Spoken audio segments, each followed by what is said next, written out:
세상에 떠도는 기묘한 괴담들. 첫 번째 이야기, 숲속을 달리는 소녀. 짙은 어둠, 빛이라곤 한 줄기도 보이지 않는 깊은 숲속을 소녀가 달리고 있었다. 조금만 더 가면 점점 들어갈수록 더욱 어두워지고 소녀는 초조해졌다. 그러던 중 무언가 떠오른 듯 주위를 살피다 커다란 나이테를 발견했다. 수첩. 소녀는 중얼거렸다. 그리고 그 위에 있는 수첩을 조심스럽게 열고는 읽기 시작했다. 3월 11일. 오늘도 빨간 음료수를 마셨다. 어쩐지 짠맛이다. 3월 17일. 부모님에게도 나눠줬더니 거절했다. 어른이라서 그런가 보다. 3월 31일. 부모님의 병이 점점 낫고 있는 것 같아. 다행이야. 7월 17일. 시력이 점점 나빠지는 것 같다. 기분 탓일까? 12월 32일. 몸이 잘 안 움직인다. 몸은 점점 아파진다. 괜찮은 걸까? 12월 33일. 누워있다. 어디인지는 모르겠다. 하얀색만 보여. 부모님은 다 나은 듯하다. 다행이야. 13월 21일. 몸이 나은 것 같다. 자유롭게 움직일 수 있어. 부모님도 너무 기뻐서 울고 있는 것 같아. 15월 221일. 심심해. 심심해. 부모님이 말을 안 걸어준다. 그렇지만 이제 빨간 음료수는 안 마셔도 된다. 소녀는 돌연 수첩을 던져버렸다. 소녀는 알아버렸던 것이다. 그래. 소녀는 알아버렸던 것이다. 두 번째 이야기. 원룸. 서울살이 3년차. 그동안 모으고 모아 월세방으로 이동하는데 성공한 난. 나름 자리를 잡아가고 있다 여기며 자축했다. 지방 출신인 내가 서울에서 취업을 하고 자리를 잡는다는 게 여간 쉬운 일이 아니었다. 물론 그렇지 않은 사람들도 있겠지만 변변한 배경이었고 그렇다고 좋은 성적을 유지한 것도 아니어서 서울 직장살이의 시작은 내게 또 다른 기회와 같았다. 월세방은 15평의 원룸이었는데 지난날 동안 고시원 생활에 비교하면 그야말로 파라다이스가 따로 없다. 5평 남짓한 좁디 좁은 공간에서 들려오는 옆방 소음과 깨끗하지 않은 환경에서 3년이란 시간을 버틴다는 것은 쉬이 할 수 있는 일이 아니었다. 중도 포기라는 단어가 수없이 머릿속에 맴돌았다. 하지만 버텼다. 내 기회는 여기에 있다고 믿었기 때문에 여기에서 자리 잡고 쭉 이어나가고 싶었기 때문에 좋다. 따로 집들이에 부를 사람이 없었다. 그동안 일에 치여 살다 보니 인간관계에 소홀해진 게 그것이다. 어쩔 수 없다. 무언가를 이루기 위해서는 어떤 것이라도 희생해야 하는 법이니까. 난 그렇게 위안을 삼아야 했다. 조촐한 짐을 모조리 넣고 나름대로 옵션이 있는 집안을 살펴보니 이게 정말 내 집이 맞나? 하는 생각이 들었다. 감개가 무량하다는 말이 맞을까? 짐을 정리하고 동네에 뭐가 있는지 보러 가볼 겸 집을 나오니 양옆으로 굽게 닫힌 문이 보인다. 이웃들이다. 아직 인사를 하진 못했지만 요즘 같은 시대에 그런 거추장한 인사치레는 모두 생략하며 살아가는 것 같으니 나도 거기에 따르기로 했다. 사실 모르는 사람과 터놓고 얘기한다는 게 참 어렵다. 그게 옛날에는 가능했는지도 모르지만 세상이 변한 오늘에는 그게 어려운 일이 되어버렸다. 세상이 각박해지고 있다. 흉흉해지고 있다고들 하지만 동네는 나쁘지 않았다. 원룸촌이 있는 동네지만 근처 편의점도 있고 버스를 타고 조금만 나가면 번화가에 나갈 수 있어서 여러 가지로 즐길 거리가 있었다. 적당히 동네를 돌고 집에 들어와 내일을 위해 일찍 잠자리에 들기로 했다. 침대에 몸을 비우고 눈을 감으려는 찰나 쿵 익숙한 소음 소리. 고시원에서 가끔 들었던 소리였다. 당시 일이 잘 풀리지 않거나 또 시험에 떨어진 재수생들이 내는 원통의 자해 소리가 생각났다. 그게 밤중에 들려와 여러 사람들에게 피해를 주게 되지만 그 내막을 잘 알고 있는 이들은 특별히 제재를 하진 않았었다. 하지만 여긴 달랐다. 혹시 다른 고시원이 옆방에 사는 건가? 이런저런 생각에 치우칠 때쯤 눈이 감겼다. 아마도 이런 소음에는 익숙해져 있는 게 아닐까? 회사를 마치고 집안에 한가롭게 누워 TV를 본다. 맥주 한 캔이 가져다주는 위안이 이렇게 클 수가 있나? 어릴 적엔 몰랐지만 나이가 들면서 느끼게 된 것이 있다면 왜 맛없는 술을 돈을 줘가면서 사 먹느냐가 그것이다. 솔직히 지금도 잘 이해가 되진 않지만 이렇게 방 안에 홀로 앉아 식도를 타고 내려가는 맥주의 특유의 맛을 느끼니 왠지 이해가 될 것 같기도 하다. 그렇게 시간을 죽이고 다시 잠자리에 들려는 순간 어제의 소음이 다시 들려왔다. 하루도 아니고 이틀이나 소음이 이어지는 것은 조금 참기 힘들었다. 하지만 고시원의 비하면이라고 위안 삼으며 잠자리에 드는데 성공했다. 다음 날에도 그 다음 날에도 소음은 쉽사리 없어지지 않았다. 이쯤 되니 거의 노이로제에 걸리게 되는 게 아닐까 하는 걱정이 앞섰다. 일단은 내 권리를 찾는 게 우선이었기에 오후에 건물주에게 연락을 했다. 안녕하세요. 301호에 이사 온 청년인데요. 아, 그 얼마 전에 이사 온 청년이구만. 왜? 무슨 일이라도 있어요? 그건 아니고 실은 난 그동안의 일을 모조리 말하며 불만을 토했다. 사실 큰 불만이랄 것까지야 없지만 하루 중에 유일하게 허락된 잠의 시간을 방해받는다는 것은 여간 스트레스가 아니었다. 소리가 난다고? 이상한데? 무슨 말씀이세요? 아니 자네 옆집에는 아무도 안 살거든. 아무도 안 산대. 왜? 그러니까 이상하다는 거지. 일단 있어봐요. 옆집에 아무도 살지 않는데 바로 옆에서 들려오는 그 소음의 정체는 대체 무엇이란 말인가? 혹 한밤중에 누군가 거기에 들어와 애먼짓을 하고 있는 건 아닐까? 이런저런 생각을 정리할 때 주인의 목소리가 들렸다. 이난 총각 안에 있는가? 예. 문을 열어주니 바카스 한 박스를 들고 있는 주인의 모습이 보였다. 주인은 50대의 남자로 서글서글한 인상을 가진 좋은 인상을 가진 아버지 상이었다. 왜 아버지 상인가 생각이 들었냐면 어릴 적 꿈꿔왔던 아버지의 모습과 가장 닮아 있었기 때문이다. 이거 이사 선물도 못 줬네 내가. 아이고 감사합니다. 박스를 받아드니 적당한 무게감이 기분이 좋았다. 우선 주인을 방에 안내하고 적당한 마실 것을 내놓자 자연스레 얘기가 이어졌다. 밤중에 소음이라 최근 들어 계속 들리고 있어요. 일주일도 더 됐을 거예요. 그 참 이상하단 말이야. 분명히 자네 옆집엔 아무도 안 살고 위층엔 노인네들이 살아서 조용할 테고 아래는 잠만 자고 출퇴근하는 아가씨 말곤 없어서 조용할 건데 주인을 통해 이웃들의 정보를 알 수 있었다. 하지만 중요한 건 그게 아니다. 매일 밤마다 나를 괴롭히는 빌어먹을 소음에 관해서다. 그럼 이따 밤에 한번 와보세요.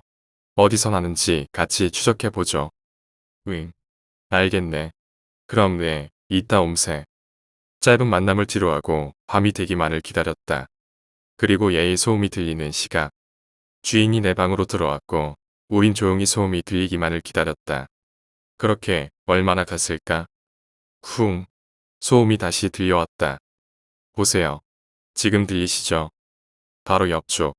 아마 왼쪽 집에서 들려오는 소음이 분명했다. 응? 무슨 소음이 들린다고 그러나. 허나 주인의 반응은 정반대였다. 아무 소리도 들리지 않는다면서 방 여기저기를 돌아다니며 벽에 귀를 대는 그의 모습이 답답했다. 꼭 나이가 들어서 귀가 어두워진 게 아닐까 하는 생각도 들었다. 아니 지금 들리잖아요. 쿵쿵하고요. 지금도요. 내 말의 주인은 정말 모르겠다는 듯 고개를 저었다. 내 생각엔 자네가 이상한 게 아닐까 싶어. 너무 피곤한 거 아니야? 아니에요. 사장님. 정말 들린다니까요. 주인은 영문을 모르겠다는 듯 말했다. 그럼 이렇게 해. 내일 내가 아래 사는 아가씨 데리고 올게. 그 아가씨 귀에도 안 들리면 자네가 이상한 거야. 알았지? 예. 일단은 여기서 물러나야만 했다. 지금도 들려오는 저 소음 소리가 귀에 거슬렸지만 젊은 사람이라면 문제의 소음을 들을 수 있을 것 같았다.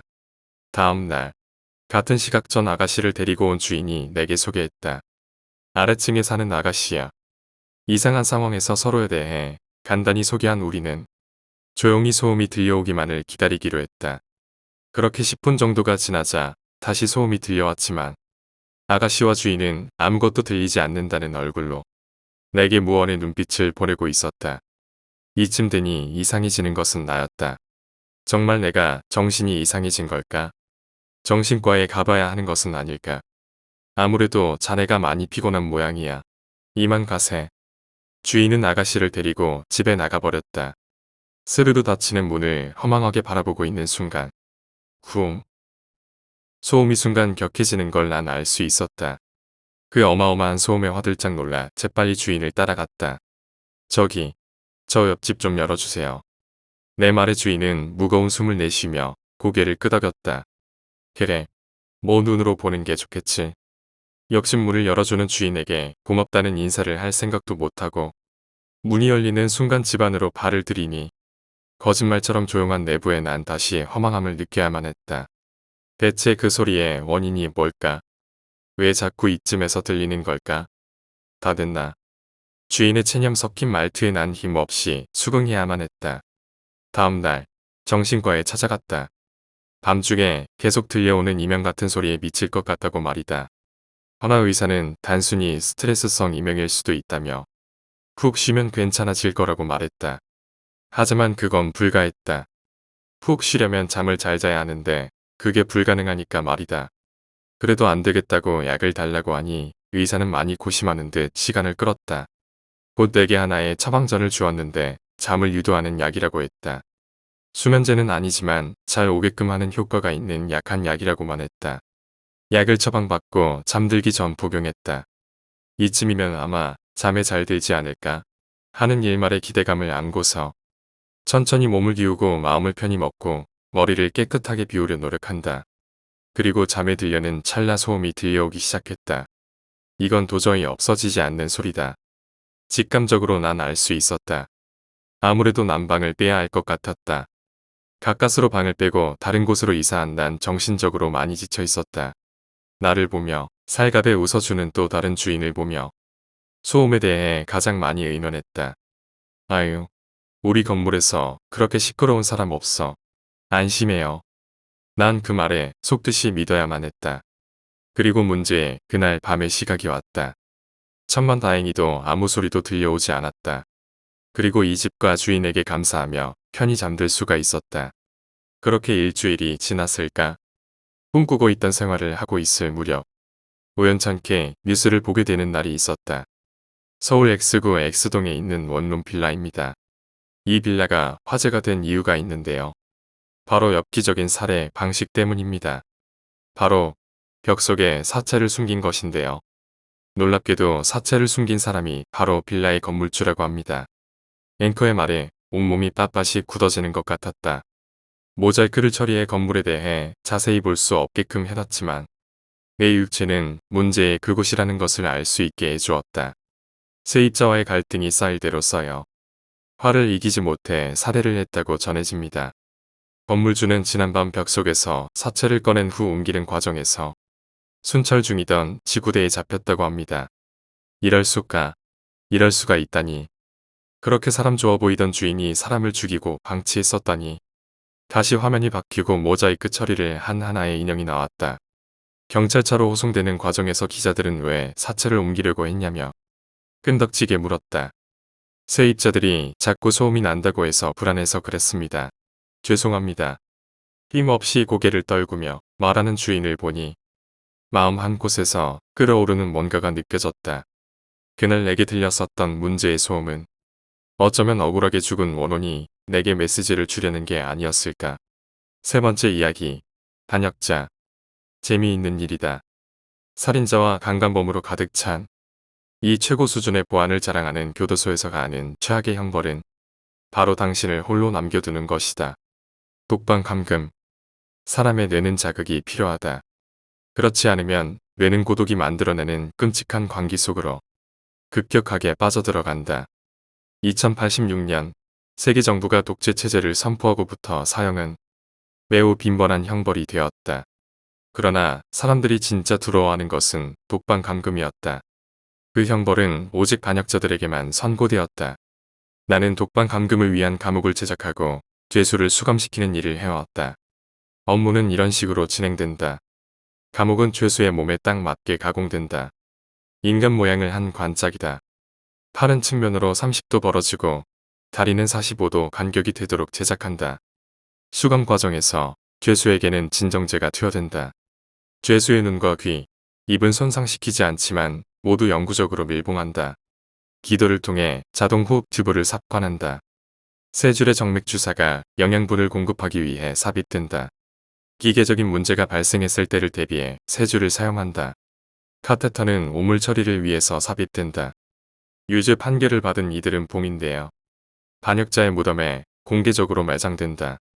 이후 80년 동안 생존 가능한 물자가 함께 매장되지만 그 뒤로는 죽은 것으로 간주한다. 잔인하지 않은가? 이게 지난 20년간 나의 업무였고 나는 꽤나 무감각해져 있었다. 하루에 한 명의 죄수가 반역자의 무덤으로 들어간다. 매일 저녁 뉴스에 오늘 선고받은 사람에 대해 방송하기 위해서였다. 그들이 겁에 질려서 미친 듯이 애걸하는 모습을 말이다. 수년 동안 나는 그 모습을 보는 일이 괴롭지 않았다. 지난주 나는 반역죄로 유죄 판결을 받았다. 반론의 여지는 없다. 나는 정말로 반역자니까. 하지만 내가 맡은 일들을 보라. 살인은 큰일도 아니잖나. 이 정권은 무너져야만 한다. 이 야만적인 북방 감금은 더 이상 행해져서는 안 된다. 그러나 그걸 위해선 나보다 더 나은 사람이 필요하다. 오늘 나는 진정제로부터 깨어났다. 눈과 입은 봉인되어 있었다. 귀가 먹을 것 같은 정적과 눈부신 어둠만이 공포에 질린 뇌에 도달했다. 투쟁과 도피 사이 어떤 것도 선택할 수 없었다. 1cm조차 움직일 틈이 없다. 손가락 하나도 까딱하지 못한다. 나는 그저 계속 내가 여기에 모든 수많은 사람들을 떠올리고 내가 바꿀 수 있었던 일들을 후회했다. 내가 여기서 일주일 이상 버틸 리 없었고 할 수만 있다면 죽음을 택할 것이다. 내가 저지른 반역을 되돌릴 수만 있다면 무엇이든 하겠다. 내가 죽인 7,000명의 사람들, 다른 이들을 끝없는 고통에서 구하기 위해 한 일이었다. 그들이 진정제로 잠들어 있는 동안 나는 심정지를 일으키도록 혈관에 공기 방울을 주사했다. 20년 동안 하루 한 번의 살인. 여기 살아 묻힌 자는 나뿐이다. 반역자의 삶을 살면서. 네 번째 이야기, 엄마의 이야기. 우리 엄마는 공부를 잘했다. 회장 자리를 요쳐 본 적도 없고 내 시험 점수를 이해할 수 없다고 했다. 그런 엄마의 고등학교 시절은 우울했다. 엄마의 아버지는 이름난 카사노바인데다가 도박쟁이, 술꾼이었기 때문에 엄마의 어머니, 즉 우리 할머니는 그 곱던 손이 갈라질 만큼 갈라져 버렸다. 내가 아무리 핸드크림을 발라드려도 소용없다고 웃으시는 모습이 마음을 아프게 한다. 여자 혼자 세 자매를 기르는 일이 힘드셨고 결국 집에 온통 빨간 딱지들이 붙게 되었고 심지어 엄마가 공부하는 방바닥에 빚쟁이가 누워있는 일도 있었다. 엄마는 공부를 멈추지 않았지만 그렇기에 더욱 정신이 피폐해졌다. 그래서인지 헛것을 자꾸 보게 되었다. 엄마가 학교에서 집으로 와 샤워를 하는데 세탁기 뒤로 검은 머리 2개가 흔들거리다가 쑥 숨는다든지 창문을 열어놓으면 처음 보는 목사 옷을 입은 여자가 서 있다든지 하는 일이 비일비재했는데 엄마가 가장 무서워했던 일이 있었다. 엄마는 새벽까지 공부를 하다가 화장실에 가려고 불을 켜고 화장실 문을 열었는데 화장실 문 틈새로 회색빛이 끝이 검붉은 발 2개가 보였다. 화장실이 급한 것도 아니었고 손을 씻으려고 문을 열었는데 그런 게 보이니 기분이 급격히 나빠져서 방으로 들어가 버렸다고 한다. 방으로 들어가 물티슈로 손을 닦고 있는데 자꾸 어디서 스스슥 하는 소리가 나서 방을 둘러보았는데 침대 밑에 길고 흰 손 2개가 바닥을 스스거리면서 훑고 있었다. 엄마는 겁에 질려서 염주를 손에 쥔 채 책에 머리를 박고 있었고 아침 해가 밝고 한참을 지나서야 소리도 손도 사라졌다고 한다. 혼자 학교 화장실에서 볼일을 보고 손을 씻고 있으면 어떤 여자가 화장실 칸 위쪽 틈으로 쳐다보고 있거나 야자실에서 나올 때 운동장 끝에 어렴풋이 굉장히 길쭉한 사람이 보인다거나 그런 일이 많았다고 한다. 왕 할머니는 조상 중에 무당이 있어서 우리 이쁜이를 괴롭힌다고 엄마를 위로해 주셨다고 한다. 그래서인지 우리 엄마는 가끔씩 왕 할머니가 보고 싶다고 이야기하곤 한다. 물론 지금은 그런 일 없이 화목하게 잘 지내고 있다. 할머니 댁도 자주 놀러가기도 하고 하면서. 5번째 이야기, 교도소 괴담. 나는 군대를 교도소로 다녀왔다. 지금은 교도소가 모두 자동화되어 교도소에서 복무하는 군인도 사라졌지만 나 때만 해도 경비교도대라는 이름으로 논산에서 차출되어가는 군인이 매달 100에서 200명 정도씩은 있었다. 하는 일은 쉽게 생각해 의경전경이 경찰 조무사 하듯 경비교도대는 교도관 조무사였다고 생각하면 된다. 흔히 영화 같은 걸 보면 교도소 외벽에 망루처럼 솟아서 그 위에 사람이 올라가 빙글빙글 돌며 아래쪽을 감시하는 장면을 본 적이 있을 거다. 그걸 감시대라고 불렀다. 내가 있던 교도소에는 감시대가 총 4개가 있었다. 감시대 바로 아래쪽은 죄수들이 운동하는 운동장이었고 운동장 너머로 사동이 있었는데 감시대에서 멀리 사동 창문을 통해 사동 내부도 어느 정도 보이는 구조였다. 그리고 감시대는 24시간 근무자가 비는 법 없이 2시간씩 풀로 교대를 돌았다. 그런데 어느 날 밤 00시에서 02시 근무자가 감시대에서 중대로 전화를 했다. 전화를 받은 당직 소대장에게 근무자는 사동복도에 2사람이 걸어 다니는 모습이 보이니 확인을 부탁한다고 했다. 감시대에서 사동까지의 거리가 있다 보니 정확한 모습은 파악이 어렵고 그저 사람이 걸어 다닌다 정도만 확인이 가능한 상황이었다. 원칙적으로 있을 수 없는 일이었다. 밤 9시가 지나면 모든 방은 밖에서 문을 걸어 잠갔고 누군가가 아프거나 싸워서 끌려 나오는 등의 특수한 상황이 아니면 죄수는 절대 방 밖으로 나올 수 없었다. 그리고 그런 특수한 상황에서는 항상 교도관이 2 이상 동행하게 되어 있었다. 사동복도 한 줄당 야간 당직 교도관은 1명만 배치된다. 즉, 그 시간에 사람 둘이서 사동복도를 돌아다니는 건 있을 수 없는 일이었다. 소대장은 감시대 근무자에게 야간 근무 중에 잠이 덜 깨서 헛소리를 한다며 꾸짖었지만 그럼에도 감시대 근무자는 사람이 분명히 보인다고 했다. 그래서 소대장이 사동에 전화를 걸어 야간 당직 근무자에게 문의했지만 복도엔 아무도 없고 본인은 앉아서 서류 작업 중이라는 대답만 들었을 뿐이었다. 그 일은 유야무야 지나가고 다음 날이 되었다. 전날과는 다른 근무자가 00시에서 02시 근무를 들어갔고 전날과 마찬가지로 중대에 전화가 왔다. 같은 내용이었다. 며칠간 이 기이한 일은 계속됐다.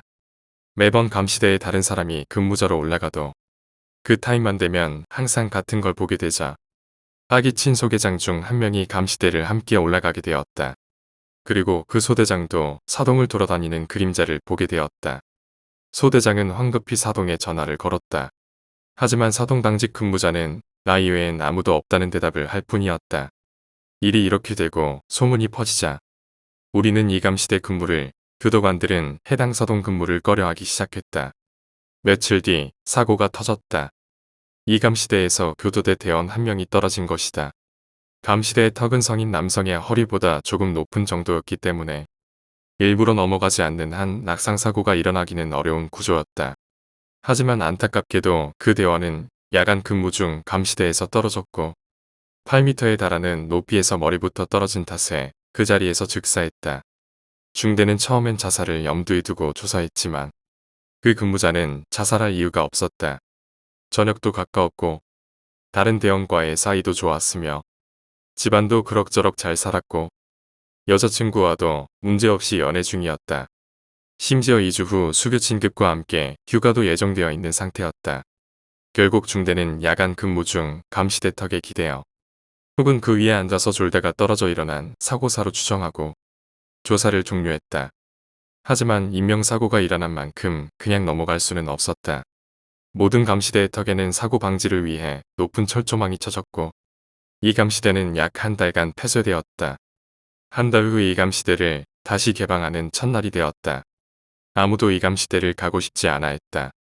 안 그래도 기이한 일이 생기던 감시대였는데 사람까지 죽어나갔으니 당연한 일이었다. 더욱 꺼림칙한 것은 사고를 당한 대원이 그 기이한 장면을 처음 발견한 근무자라는 사실이었다. 하지만 군인한테 근무지 선택권 그런 게 어딨나. 가라면 가야지.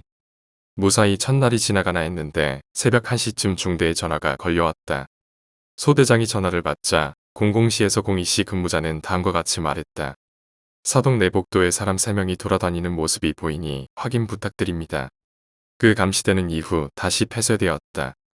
6번째 이야기, 대학 자취방. 여름이 시작되는 시기에 늦은 나이에 대학교를 들어갔어. 23살이었을 거야. 그 당시에 부푼 꿈을 안고 대학교에 학자금 대출까지 해가며 입학을 했지. 모든 게 행복하던 시기였어. 새내기에 여자친구도 생겼고 내가 염원하던 과에 들어와서 기분도 너무너무 좋고 지나가던 걔만 봐도 행복했을 때였으니까 각설하고 본가에서 학교까지는 1시간 반 걸리고 6시 30분에 스쿨버스를 타지 않으면 아침 수업에 늦어. 옛날에 시트콤 논스톱 보면 양동근이 F 받는 거 보고 난 저런 인생 살지 말아야지라는 생각에 부모님을 설득하고 자취방을 얻었지. 사실 핑계고 나도 존나 낭만적인 대학생활도 해보고 싶었고 아무래도 어리다 보니까 뭔가 나만의 집도 가져보고 싶었고 그랬어. 그걸로 돈이 오지게 깨지긴 했지만 그 당시에는 아이폰 3세대가 갓 나올 때였을 거야. 그래서 직접 부동산을 가서 발품을 팔고 돌아다녔어야 됐어. 가진 돈은 없으니 싼 곳을 찾아야겠지. 근데 월세가 25에 보증금이 500인 집이 있는 거야. 역시 풀옵션은 아니고 텅텅 비었었지. 내 생각에는 정말 완벽했어. 내가 바퀴벌레에 진짜 예민하거든. 근데 바퀴벌레는 없을 것 같고 아무튼 모든 게 완벽했고 성미도 급한 나는 바로 집을 계약했어. 세탁기를 들여오고 매트리스를 사고 컴퓨터를 옮기고 장롱도 설치하고 빨랫대도 설치하고 등등 난리를 피웠지. 모든 게 세팅이 끝나고 할머니, 엄마, 불알 친구가 축하한다며 다 같이 방에서 하룻밤 자기로 했어. 그날 정말 꿈만 같았어. 빨리 다 가고 나 혼자 있고 싶다는 생각을 했고 벽지 겁나 후진데 그것마저 이쁘고 다 상큼하고 좋았거든. 오손도손 다 같이 얘기를 하며 맥주 한 잔씩 하고 주변의 배달집 책자를 뒤져가며 치킨도 시켜 먹고 짜장면도 시키고 등등. 행복에 행복을 느꼈지. 나이 좀 있는 친구들은 이 느낌 아는 사람 많을 거야. 그 풋풋함. 그렇게 행복한 하루가 지나고 다들 짐을 싸고 이제 파이팅 해라 혼자서 하며 쿨하게 다들 집으로 돌아갔어. 이제부터 시작이야. 우리 할머니가 무당이셔. 가시기 전에 당부하시더라고. 혼자 잘 때 불 다 끄지 말고 베란다 불만 켜놓고 자고 돈 많이 쓰지 말고 등등. 이런저런 사소한 것들 말씀해 주셨어. 그리고 집터 자체가 음기가 강하다고 하셨었나. 아무튼 말씀해 주셨거든. 이후에 할머니가 사실 자취하는 거 반대했었대. 집을 보시고 첫날이 되고 학교에 가서 동기들한테 자취의 사실을 알리고 다 같이 집들이 하자라는 둥 뭐 말을 엄청나게 많이 해놓고 삽시간에 애는 혼자 산다 자취한다는 게 쫙 퍼졌어. 친해졌던 선배들도 오고 싶다고 하고 동기들도 오고 싶다고 하고 집들이를 한번 신명나게 해보자. 술판을 벌이자. 등등. 재밌는 대화를 주고받았지. 그렇게 그날 밤 집들이 생각에 들떠서 여러 장도 보고 고기도 구워 먹어야지라고 행복한 생각을 했어. 아마 집 도착했을 때가 8시 반쯤이었을 거야. 문을 열고 들어가는 순간 불이 꺼져서 어두운 게 아니라 안막이 쳐진 것처럼 낯설게 느껴지고 결계라도 쳐져 있는 것처럼 덜컥 무서워지더라고. 낯선 환경이 아니라 이질감 같은 게 느껴지는 거야. 집에서 신발장에서 센서 등 불에 의존한 상태로 움직이지를 못했어. 왜냐면 방이 정말 깜깜했거든. 마치 불이 켜져도 방을 못 밝히는 느낌이었어. 얼른 방불을 켜고 들어가서 냉장고에 이것저것 보관을 하고 다음날 아침 수업 때문에 잠도 일찍 자야 했어. 샤워를 하고 무드등을 켜고 베란다 불을 켜놓고 잠을 청하려고 누웠어. 그때부터 내 주변에 불빛이 없는 곳에서 누가 날 쳐다보는 기분이라기보다 그냥 그 어두운 부분이 나를 옥죄어 오는 것 같았고 괜히 이불을 코까지 덮어서 무서움을 지우려고 하고 벽에 바짝 붙어서 아무것도 하지 못한 채 집한테 압박을 당하고 있었어. 그런 말아. 침묵이 제일 시끄럽다는 말. 이게 딱 그 상황이 맞아. 엄청난 압박감이어서 너무 무섭더라. 이 자취방 이후로 내가 집을 여러 번 옮겼지만 이 집에서만 느껴 온 경험이야. 그리고 여차저차 새벽쯤에 공포에 질려서 잠이 들었어. 침대 머리맡에 화장실이 있어. 새벽에 왜인지 모르게 잠에서 깼어. 그리고 그 압박감 속에서 가만히 있는데 누가 화장실을 가는 발소리가 들리는 거야. 저벅저벅이 아닌 찹찹 소리가 나면서 누가 화장실을 가더라고. 정말 이 소리는 날 미치게 만들더라. 아마 긴 시간이 아니었겠지만 나한테 있어서는 1시간처럼 느껴졌어. 찹찹 이게 계속 반복이야. 지금도 쓰면서 소름이 돋는데 그렇게 또다시 공포에 질려 잠이 들었지. 그 다음 날부터 몸이 심각히 아파지면서 일주일간 학교를 못 갔어. 그렇게 일주일을 아픈 뒤로 학교에 나가서 동기들이 왜 안 왔냐고 얘기를 하고 그냥 아팠다는 대답만 하고 말았어. 뭐 그 당시에는 무섭기만 했지 따로 별 생각은 안 들었거든. 그 당시에 롤이 막 나오기 시작할 때였을 거야. 이제 갬창 인생으로 로그인 하는 시기였지. 그게 너무너무 좋더라.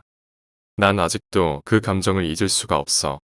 샤워를 다 하고 나서 발가락으로 컴퓨터를 켜고 팬티만 입고 뷰백 의자 그 천에 등이 닿아서 땀은 다 나는데 게임하는 그 기분. 내가 내 집에서 소리를 지르며 게임을 하던 뭘 하던 아무도 관여받지 않는 그 기분 정말 좋았어. 밤마다 공포에 대한 압박감이 무뎌질 무렵 새벽쯤이었을 거야. 도저히 잠도 오지 않아서 컴퓨터를 무의식적으로 켜게 되고 롤을 자연스럽게 로그인했지. 그리고 그 당시에는 헤드셋 같은 개념이 없어서 그냥 스피커 조용히 틀어놓고 팀욕하면서 열심히 게임하고 있었어. 도면을 보면 컴퓨터에서 현관문이 보여. 갑자기 신발장에 센서등이 툭 하고 켜지는 거야. 그 센서등 켜질 때 툭 소리 나는 게 있거든. 그리고 한참 동안 꺼지질 않아. 게임이고 뭐고 나 아무것도 못하고 가만히 신발장만 바라봤어. 숨이 억하고 멈추더라. 아무 생각도 들지 않았어. 그냥 난 센서 등만 보고 있었거든. 그렇게 수분이 지나고 센서 등에 다가가려 할 때 즈음에 꺼지더라고. 이미 온몸은 땀 범벅이었고 다시 게임을 할 생각이 없었고 컴퓨터를 끄려는 도중 다시 센서 등이 켜지더라. 정말 타이밍이 너무 예술이었어. 온몸이 굳고 멈춰서 아무 생각도 할 수가 없었어. 다음 센서 등은 빨리 꺼졌고 그냥 다 정리하고 자려고 누웠지. 지금 생각해보면 대단해 어떻게 그 상황에서 잘 수 있는지. 어차피 거기가 내 집이고 어디 갈 마음도 없어서니까. 발소리는 나지 않더라고 그렇게 잠들었어. 그날 그리고 며칠이 지난 후야 동기들과 집들이를 시작했고 옆집에서 찾아올 정도로 신났었지. 술을 엄청 퍼마시고 중국집에서 팔보채도 시키고 아주 죽어라 마셔라 했어. 집에 토하고 난리도 아니었거든. 다음날 수업이 있든 없든 그렇게 밤새 술을 마시고 이제 다들 수업을 가야 해서 너도 나도 각자 집으로 가거나 내 집에서 샤워를 하고 간다고 그랬지. 근데 그날 오가 술에 너무 절어서 오늘 학교 못 가겠다고 집에서 좀 자도 되냐고 묻더라고. 그래서 그리 하라고 하고 나랑 동기들은 바로 수업을 하러 갔어. 별 생각 없었거든. 어차피 낮이기도 했고 애초에 걔가 무서울 거란 생각조차 하지 않았지. 수업 도중에 오한테서 전화가 왔어. 형 집에 왔다가 나간 거야? 라고 오가 말했어. 아니, 나 수업 중. 라고 내가 대답했어. 형 화장실 가지 않았어? 내가 화장실을 왜 가?